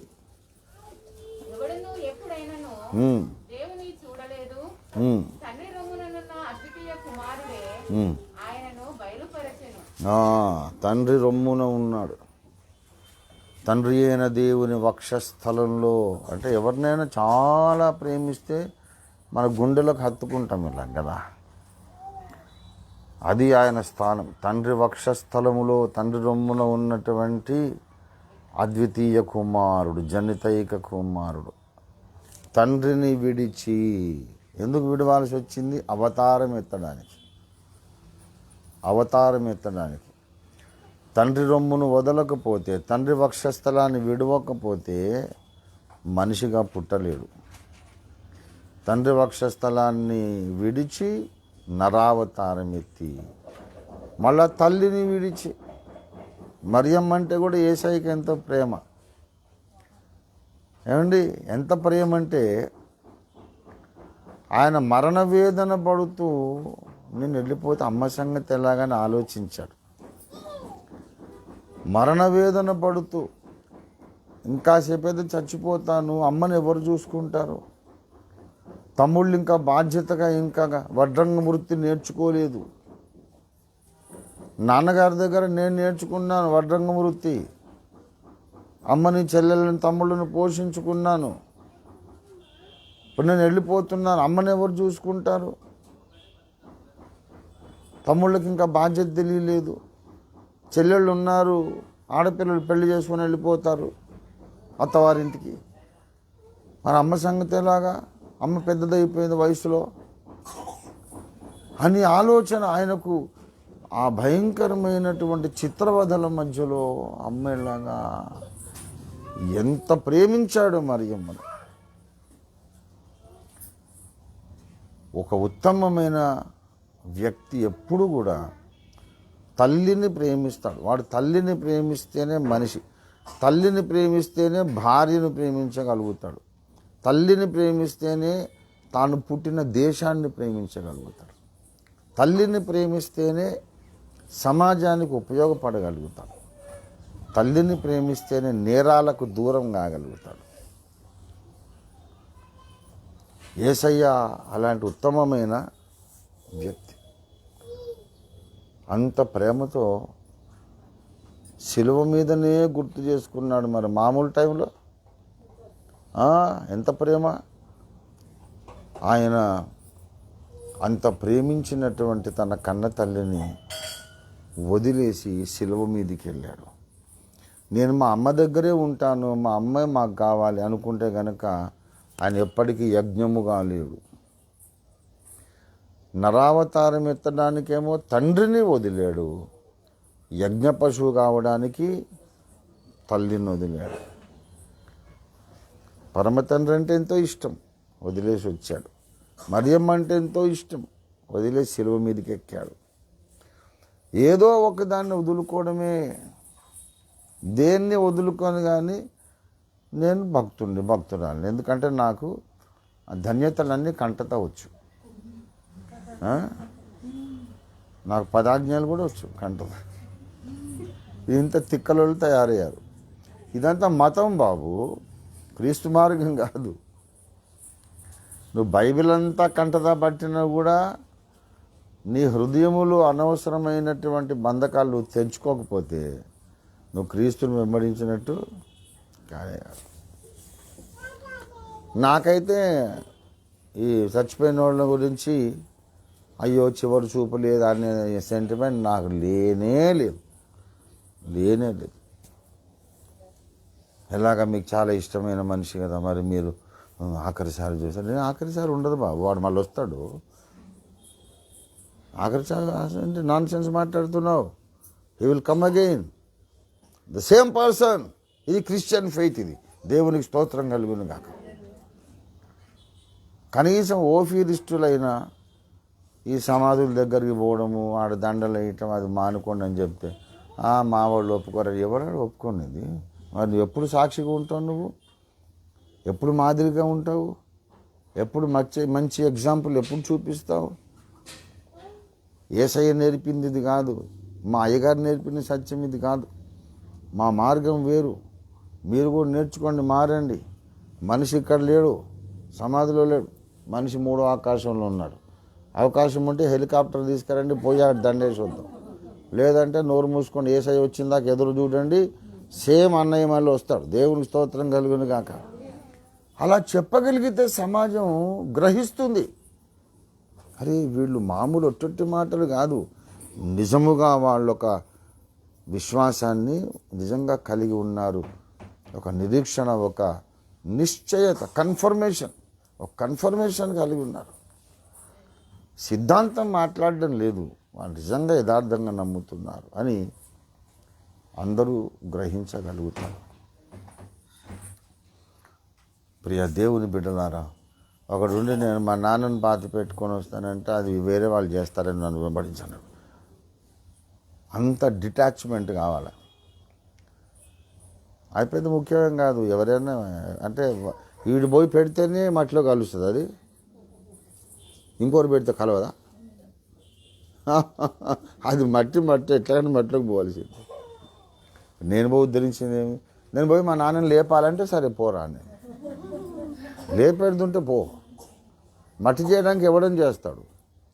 కానీ అనేక మంది పాపముల్లో అపరాధముల్లో మృతులుగా ఉన్న వాళ్ళు లేపాలంటే మాత్రం నువ్వు కావాలి, సువార్త చెప్పడానికి నువ్వు కావాలి. అంత షార్ప్గా మనం మన బంధకాలను, అనుబంధాలను మనం సంస్కరించుకోవాలి. తర్వాత మరి ఇంకొకసారి ప్రధాన శిష్యుడైనటువంటి పేతురును కూడా కోపడ్డాడు ఆయన. మత్తయి సువార్త 16వ అధ్యాయము 24వ వచనం. అప్పుడు యేసు తన శిష్యులను చూచి, ఎవడైనను నన్ను వెంబడింపగోరిన ఎడల తన్ను తాను ఉపేక్షించుకోవాలి, తన సిలువనెత్తుకొని నన్ను వెంబడించవలెను. ఎందుకు ఈ మాట చెప్పాడు? 24లో ఏమని మొదలుపెట్టాడు? అప్పుడు యేసు ఆ సమయంలో, ఆ సందర్భంలో యేసు ఈ మాట చెప్పాడు. ఏ సందర్భంలో అంటే అంతకుముందు పేతురు ఒక చిన్న పొరపాటు చేశాడు, పొరపాటు మాట మాట్లాడాడు. ఏమా పొరపాటు మాట అంటే 22లో, ప్రభువా అది నీకు దూరమగునుగాక. అంటే ఏది దూరమగునుగాక? సిలువ నీకు దూరమగునుగాక అన్నాడు. 21లో యేసయ్య చెప్పాడు, తాను యెరూషలేమునకు వెళ్ళి పెద్దల చేతను, ప్రధాన యాజకుల చేతను, శాస్త్రుల చేతను అనేక హింసలు పొంది చంపబడి 3వ దినమున లేచుట అగత్యము అని యేసు తన శిష్యులకు తెలియజేయుట మొదలుపెట్టగా పేతురు ఆయన చేయబట్టుకొని, ప్రభువా అది నీకు దూరమగునుగాక. అంటే ప్రేమతోనే మాట్లాడుతున్నాడు. నువ్వు హింసించబడడం ఏంటి, కొట్టబడడం ఏంటి, చంపబడడం ఏంటి నాయన? అలా జరగొద్దు, నీకు అలా జరగొద్దు అంతే. అంటే ప్రేమించి మాట్లాడుతున్నాడా, ద్వేషించి మాట్లాడుతున్నాడా? ప్రేమే కదా. కానీ యేసయ్య అన్నాడు, ఒరే మానవులు ప్రేమించినట్టుగా నువ్వు నన్ను ప్రేమిస్తున్నావు. ఒక భక్తుడు దేవుడిని ప్రేమించినట్టు ప్రేమించట్లేదు. ఒక మనిషిని ప్రేమించి ఫలానా ఊరికి వెళుతున్నా వాళ్ళని కొడతారట అని అంటే, వద్దన్నా మరి ఎందుకు వెళ్తావు, కొట్టే చోటుకి ఎందుకు వెళ్తావు, వద్దన్నా నువ్వు సేఫ్గా ఉండాలి అన్నట్టు మాట్లాడుతున్నాడు. కానీ దేవుని ప్రణాళిక గురించి పట్టించుకోవట్లేదు. అసలు వెళ్ళేది వాడు ఊరికే ద్వేషంతో కొడుతున్నాడని, ఈయన ఏమో చేతకాక దెబ్బలు తింటున్నాడు కాదుగా, అలాగని కాదు కదా. ఈయన వెళ్ళేది లేఖనముల ప్రకారము యజ్ఞం కావడానికి వెళ్తున్నారు. సర్వమానవాళికి రక్షణ కలిగించడానికి, బలి పశువుగా మరణించడానికి, లేఖనములు నెరవేర్చడానికి వెళ్తున్నాడు. వద్దు ప్రభు అనొచ్చా? ఒక మామూలు మనిషిని ప్రేమించి అలా మాట్లాడవచ్చు. వద్దయ్యా అక్కడికి వెళ్ళొద్దు, కొడతారు దుర్మార్గులు అనొచ్చు. నువ్వు వెళ్ళొద్దు, అక్కడికి వెళ్ళొద్దు అని పేతురు మాట్లాడితే మరి యెషయా ప్రవచనాలు ఏం కావాలా? నిశ్చయముగా అతడు మన రోగములను భరించను, మన మన దోషములను ఆయన భరించను. మనందరి దోషములను యెహోవా అతని మీద మోపెను. అపరాధ పరిహారార్థ బలిగా తన్ను తాను అప్పగించుకొనెను. ఎటుపోవాలి వచనాలు? పేతురు మాట విని యెరూషలేము పోలేదనుకోండి, తప్పించుకొని పోయి అడవిలో దాక్కున్నాడు అనుకోండి, అతడు తన్ను తానే అపరాధ పరిహారార్థ బలి చేశాను అని ఎట్లా నెరవేరుతుంది? మరి ఏమైనా అర్థం ఉందా పేతురు నీకు? సైతాన్లాగా మాట్లాడుతున్నాడు. నా వెనుకకు పోమన్నాడు. నా వెనుకకు అంటే అర్థం ఏంటంటే నన్ను వెంబడించుము అని కదా ముందు పిలిచాడు. నన్ను వెంబడించుమనే పిలుపుతోనే పేతురు ఈ భక్తి జీవితం స్టార్ట్ అయింది. వెంబడించేవాడు గురువుకి వెనుకుండి నడవాలనా లేకుంటే గురువుకు ముందు నడవాలా? నువ్వు నా ముందుకు వచ్చావు ఇప్పుడు అంటే నేను నిన్ను వెంబడించాల్సి వస్తుందిరా పేతురు. నువ్వు నన్ను వెంబడించాలి పోయి నేను నిన్ను వెంబడించాల్సి వస్తుంది. Go back and follow me. నన్ను నువ్వు గైడ్ చేయడానికి ప్రయత్నం చేయకు. నీ మాట వింటే లోకానికి రక్షణే ఉండదు. అవును పేతురు, భలే బాగా చెప్పావు. వీడెవ్వరికి నా మీద ఇంత ప్రేమ లేదు, నేను చచ్చిపోవడం నీకు ఇష్టం లేదు కదా. ఎంత ప్రేమరా నీకు నేనంటే. ఎవ్వరికి లేకపోయింది ఇంత ప్రేమ. అక్కడ తండ్రికి లేకపోయింది, మరియమ్మకు లేకపోయింది, ఇంకా 11 మంది శిష్యులకు ఎవరికి లేక. నువ్వు అసలైన శిష్యుడురా, నా బుజ్జి కన్నా ముద్దొచ్చావురా. మరి ఎక్కడ పోయి దాక్కుందాం? యేసయ్య పోయి దాక్కుంటే ఎవడైనా పట్టుకోగలడా? నేను దొరకొద్దు అనుకుంటే గుంపులో ఉన్నప్పుడే దొరకడు ఆయన. గుంపులోనే ఉన్నాడు, అందరూ ఆయననే వెతుకుతున్నారు, అక్కడే ఉన్నాడు, ఆయన దొరకలేదు. అడవిలో పోయి దాక్కుంటే ఆయన ఎప్పటికి దొరికాను. యజ్ఞమే జరగదు, మనుషులకు రక్షణే ఉండదు. ఇదిగో లోక పాపములు మోసుకొని పోవు దేవుని గొర్రె పిల్ల అనే వాక్యం ఎప్పుడు నెరవేరుతుంది? మరి అది నీకు దూరం అగును గాక అంటాడు. మరి మనుష్య కుమారుడు పరిచారము చేయించుకొనుటకు రాలేదు, పరిచారము చేయుటకును అనేకులకు ప్రతిగా విమోచన క్రయధనముగా తన ప్రాణమును అప్పగించుటకు వచ్చెను అనే మాట ఎప్పుడు నెరవేరుతుంది? అవన్నీ అబద్ధాలు అయిపోవా మరి? కాబట్టి యేసయ్య డిస్టర్బ్ అయిపోయి, ఏంట్రా 3.5 ఏళ్ళు నన్ను వెంబడించి ఇంకా ఈ స్టాండర్డ్లో ఉన్నావు నువ్వు.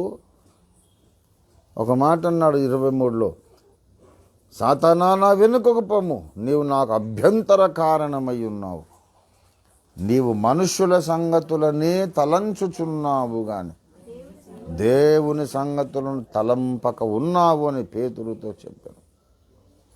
అన్ని హ్యూమన్ యాంగిల్లో ఆలోచిస్తాడు. మానవ కోణము నుండి మనుషుల అనుభూతులు, అనుబంధాలు, మన ఫీలింగ్స్, ఈ చెత్త చెదారమే తప్ప పరలోకపు దేవుని ప్రణాళిక నెరవేరాలంటే ఇది జరగాలి కదా అన్న హైట్కు 99% క్రైస్తవులు రానే లేదు. అసలు 99% మంది క్రైస్తవులు రానే లేదు. ఒక మనిషి మనిషిని ప్రేమించినట్టు మానవ కోణం నుండి అందరూ బాగుండాలి, అందరికి ఎవరికేం కష్టం రాకూడదు అని ఆలోచిస్తున్నారు తప్ప పరలోకపు దేవుని ప్రణాళిక లోకరక్షణ కొరకు జరగాలంటే కొన్ని గాయాలు తప్పనిసరి, కొన్ని సమస్యలు ఎదుర్కోవాలి మనం. అలాగా ప్రభువా యెరూషలేముకు వెళ్ళాలంటావా? సరే, మేమందరం ప్రార్థన చేస్తాం, నీ మాట ప్రకారమే కానీ ప్రభువా, బాధగానే ఉంది కానీ మేము నీ కొరకు కూడా ప్రార్థన చేస్తాం తండ్రి పద అని అనాలా యాక్చువల్గా. కానీ వద్దొద్దు, నువ్వు అట్లా వెళ్ళొద్దు, యెరూషలేముకి వెళ్ళొద్దు, బలి కావద్దు, దెబ్బలు తినొద్దు అంటాడు. గనుక మనుషుల సంగతులను నీవు తలంచుచున్నావు తప్ప దేవుని సంగతులు తలంచడం లేదు అని అప్పుడు చెప్పాడు. ఎవడైనా నన్ను వెంబడింపగోరిన ఎడల ఏమండి అప్పుడు యేసు చెప్పాడు. ఎప్పుడు? శిష్యులలో ప్రధాన శిష్యుడే శిలువ యజ్ఞం అక్కర్లేదని అంటున్నాడు. అప్పుడు అన్నాడు, ఎవడైనా నన్ను వెంబడించగోరిన ఎడల తన్ను తాను ఉపేక్షించుకోవాలి. అంటే నేను ముఖ్యం కాదు అనుకోవాలి. ఏదో ఒకదాన్ని ఇది ముఖ్యం కాదులే అనుకోవాలి.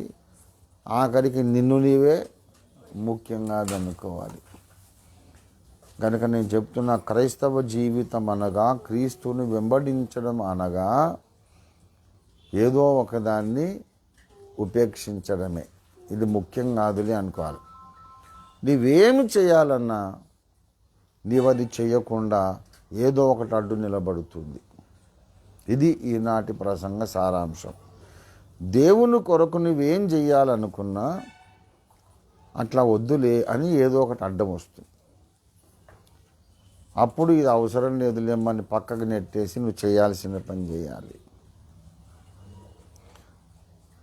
ఇప్పుడు నేను మెడిసిన్స్ వేసుకుంటున్నాను. లేట్గా బ్రేక్ఫాస్ట్ లేట్ అయింది.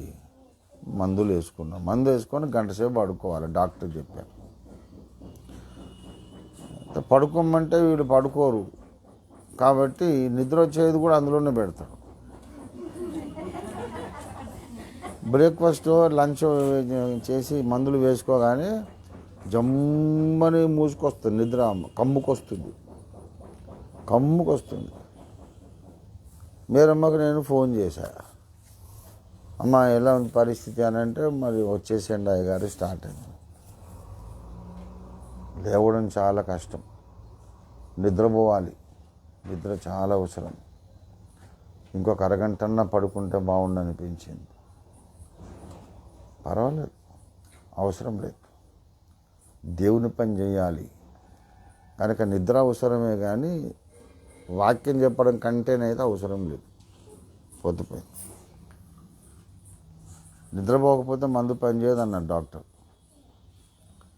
పోనీ మందు పని చేయకపోతే పోనివా, ఏసా రక్తం పనిచేస్తుంది, దేవుని వాక్యం పనిచేస్తుంది.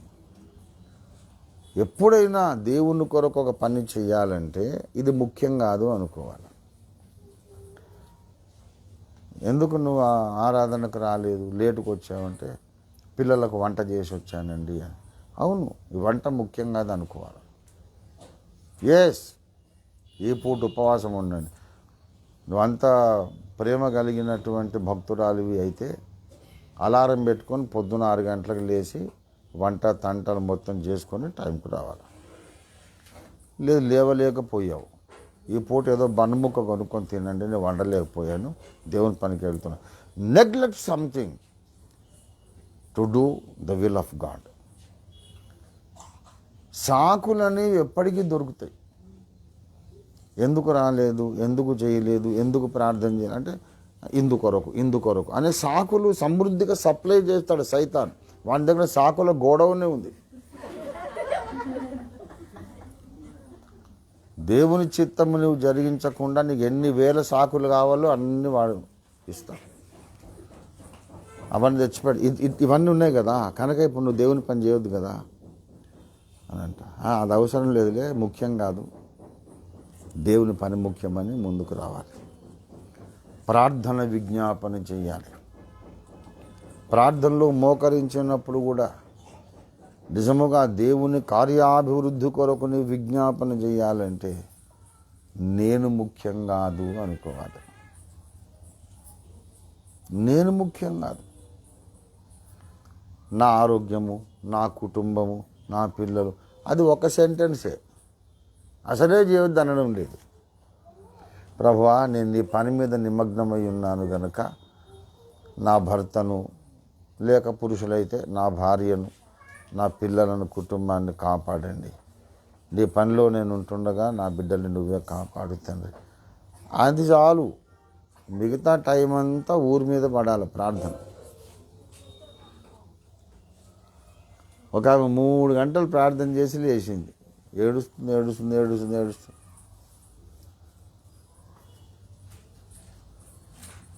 ఏం ప్రార్థన చేసామంటే నా భర్త మారాలని ప్రార్థన చేసింది.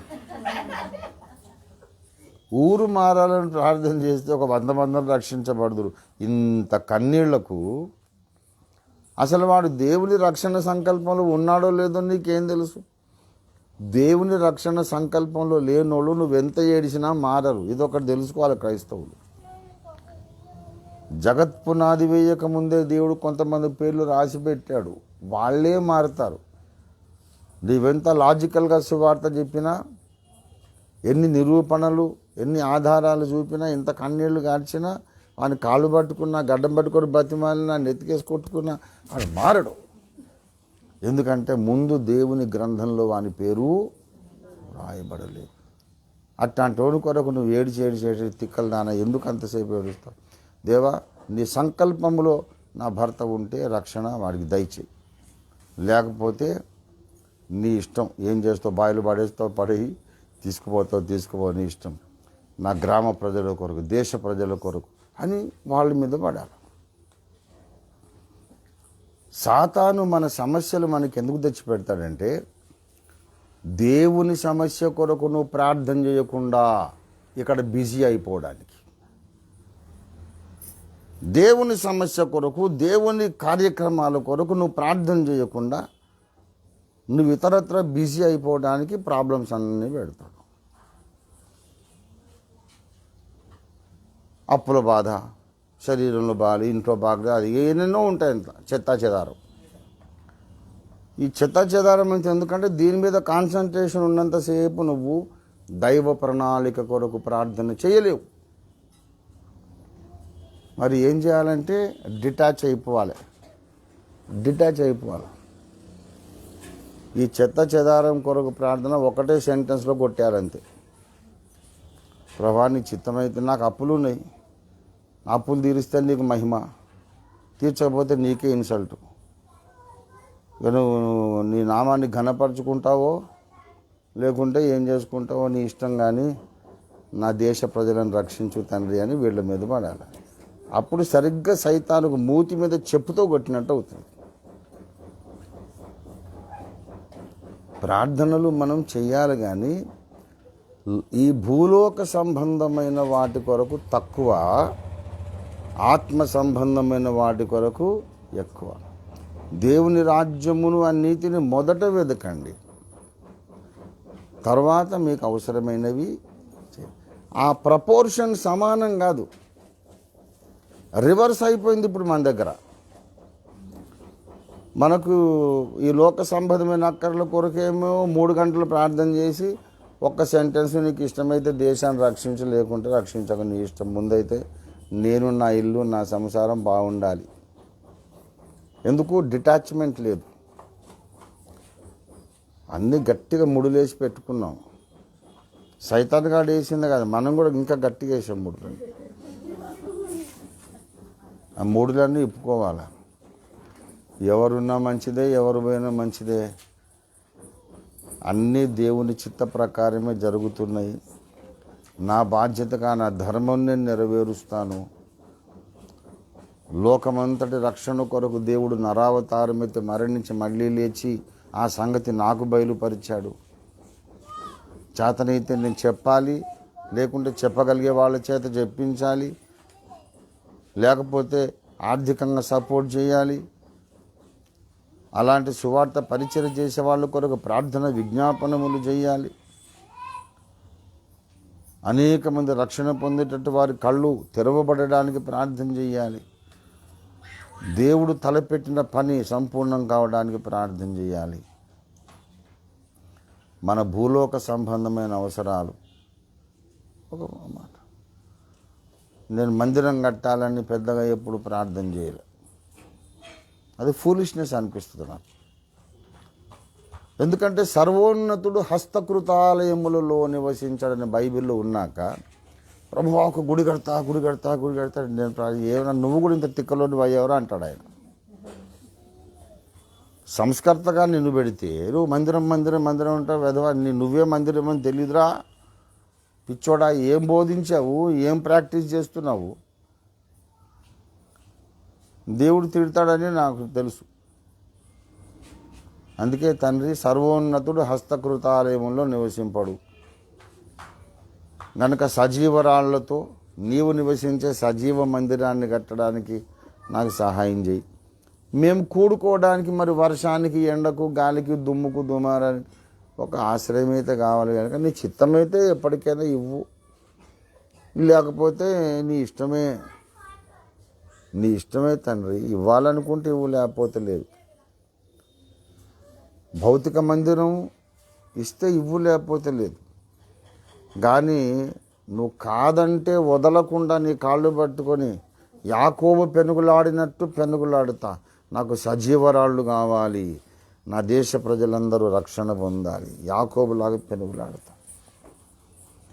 ఆ విధమైనటువంటి గ్రహింపుతో మనం ప్రార్థన చేస్తే గొప్ప కార్యాలు సాధించగలం. అప్పుడు మన దేశమే ఆశీర్వదించబడుతుంది, మన దేశమే ఆశీర్వదింపబడుతుంది. కాబట్టి వెంబడించడంలో 3 సంగతులు చెప్పాడు ఆయన. మా నాన్న చచ్చిపోయాడు అనేది ఆ సెంటిమెంట్కు యేసయ్య ఆ విలువ ఇవ్వాల. ఇవన్నీ కుటుంబ బంధాలు అది ఇదంతా ఎవడని చూసుకుంటాడులే, నువ్వు నా పని చేయి అన్నాడు. అలాంటి మైండ్ వస్తేనే మనం ప్రభుని వెంబడించగలం. ఆ తర్వాత ఇంకేం చెప్పాను, ఒకడు వెంబడించేటప్పుడు రెడీ అయిపోవాలి. యేసయ్య దగ్గర లోక సంబంధమైన మేళ్ళు దొరుకుతాయని మాత్రం వెంబడించొద్దు, సుఖవంతమైన జీవితం ఉంటుందని మాత్రం వెంబడించొద్దు. నక్కలకు బొరియలు ఉన్నాయిరా, నాకు సొంత ఇల్లు లేదు, ఇష్టమైతే రా అంటే అట్టయితే రానిలే సార్ అని గుడ్ బై కొట్టాడు వాడు. ప్రభుని వెంబడించేవాడు ఉండడానికి ఒక బొరియ కానీ గూడు కానీ లేని జీవితానికి సిద్ధపడితే వెంబడించాలి. దేవునికి స్తోత్రం కలుగును గాక. 3వ విషయం ఏంటి, మన స్వచిత్తము కాదు, మానవ ఊహలు, మానవ అనుబంధాలు, మానవుని యొక్క ప్రణాళికలు కాదు, నీ సొంత తలకే కాదు, దేవుడి సంగతులు మనం తలంచాలి. దేవునికి స్తోత్రం కలుగును గాక. అలా తలంచాలంటే ఏం చేయాలి, నిన్ను నీవు ఉపేక్షించాలి. నీ తలంపులు, నీ అభిప్రాయాలు ముఖ్యం కాదు, దేవుని తలంపులు, దేవుని అభిప్రాయాలే ముఖ్యం. అటువంటి నేను ముఖ్యం కాదు, నా జ్ఞానం ముఖ్యం కాదు, నా ఆలోచన ముఖ్యం కాదు అనుకునే తలంపుతో మనం ప్రభు మార్గంలో నడిస్తే మన ప్రార్థన కూడా కరెక్ట్గా నడుస్తుంది. లేకపోతే 3 గంటల కన్నీళ్ళు దేవుని గ్రంథములో రాయబడనోడు కొరకు 3 గంటలు ఏడిచినట్టు ఉంటుంది. అలాంటి పిచ్చి ప్రార్థనలు చేయొద్దు. దేవుడు నాతో వ్యక్తిగతంగా చెప్పిన విషయం ఇది. అనేక మంది ప్రార్థనలలో కన్నీళ్లు వ్యర్థంగా కారుస్తున్నారు. వాడు నా చిత్తంలో లేనే లేడు, నా సంకల్పంలో లేడు. ఎంత ఏడిస్తే నువ్వు ఏడిచినందుకు నేను గ్రంథం మార్చి రాసుకోవాలన్నా ఇంకా? కాబట్టి మనము దైవ చిత్తానుసారమైన ప్రార్థన విజ్ఞాపనములు చేయడానికి 2025లో ప్రతిష్ఠించుకుందాం. దేవుడి సందేశమును మన వినికిడిలో ఆశీర్వదించి ఫలింపజేయునుగాక. ఇప్పుడు మీరందరూ ఇది మొదటి కూటము కనుక ఫోటోలు తీసుకొని పెడదామని ఇవన్నీ చేయకండి. ఇప్పుడు ప్రార్థన చేయండి. ఇప్పుడు నేను చెప్పిన మాట ప్రకారము అందరు కాసేపు ప్రార్థన చేయండి, ప్రార్థనలో గడుపుదాం. ఏమండి, ఇప్పుడు ఆశీర్వాద ప్రార్థన చేసేయండి అయ్యగారు, అందరం ఫోటో తీద్దాం అనకండి. Spend some time in prayer. Come on, ప్రార్థన చేద్దాం. 2-3 ప్రార్థన చేయండి.